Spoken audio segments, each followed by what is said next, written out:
How come in America Bible stories are different? Almost as if Americans are refuting ancient history. It's so weird for me. All right, let's see it. Example, the three wise men that followed the star to Bethlehem to where Jesus was going to be born. First off, they are Gnostics. No, they weren't. Not literarily and certainly not historically. Gnostics were not around when Jesus was supposed to have been born, but the story was not created until decades after Jesus' crucifixion. And while Gnostics were probably just beginning to come on the scene around the time the story was created for the Gospel of Matthew, absolutely nothing in the narrative at all suggests they are Gnostics. And even in Italian and in European languages, they are called I Re Magi, the Magi, the magicians. They had magical powers. They're referred to as the Magi in English as well, and even in America. And while that's the etymological root of our word magician, it would be inaccurate to represent them as magicians running around yelling expecto patronum at each other. These were Zoroastrian priests and astrologers, and they had the power of divination not because they were magical, but because they had been trained in the arts of interpreting the signs that had been embedded within the natural world. And if you would like more detail on who the Magi were, my friend Eric Vanden Eykel wrote a wonderful book called The Magi. And we had a discussion with him on the Data Over Dogma podcast a bit ago, talking all about this book and who the Magi were, if you would like to see more. One of the gifts they brought was frankincense, used in almost all of witchcraft and spells. And another gift they brought was gold, which is used in almost all laptops and smartphones, so they were obviously tech bros. The Gnostics knew that Jesus was going to be born before he was born. It was already predicted. Again, the Gnostics were not around until long after Jesus had been crucified. The regular Bible tells you that the Virgin Mary was a miracle, right? But in the older stories, even the Gnostic stories, the Gnostic stories are not older, they are actually younger. They come from probably the second quarter of the 2nd century CE or later. The Virgin Mary's mother, she was also conceived as a virgin birth. You can find that information in the Gospel of 12. So it's not clear to me what the exact claim is here. It sounds like the claim is that Mary's own mother was born of another virgin mother. Or it could be that Mary was born of a virgin birth. I can't tell what the claim is. Neither claim is supported by anything.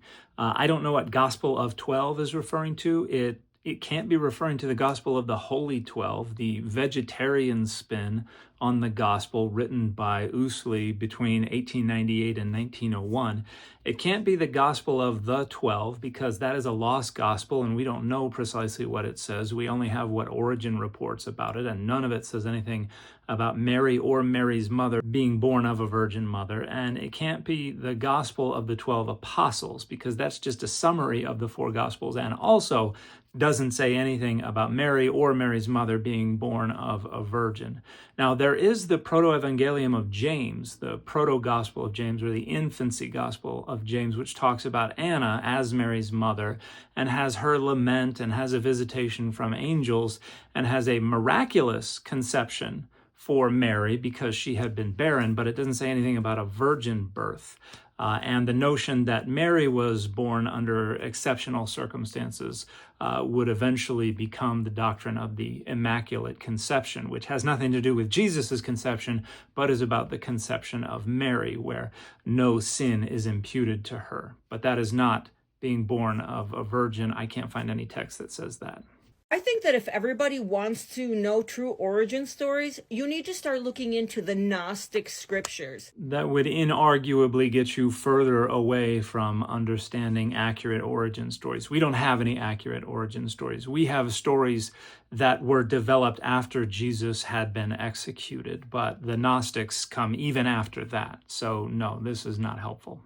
Things that predated the Catholic religion, because at the end of the day, the Vatican is none other than the ancient Roman Empire. That's why you have all of these pagan holidays that were brought into the Catholic religion by Emperor Constantine.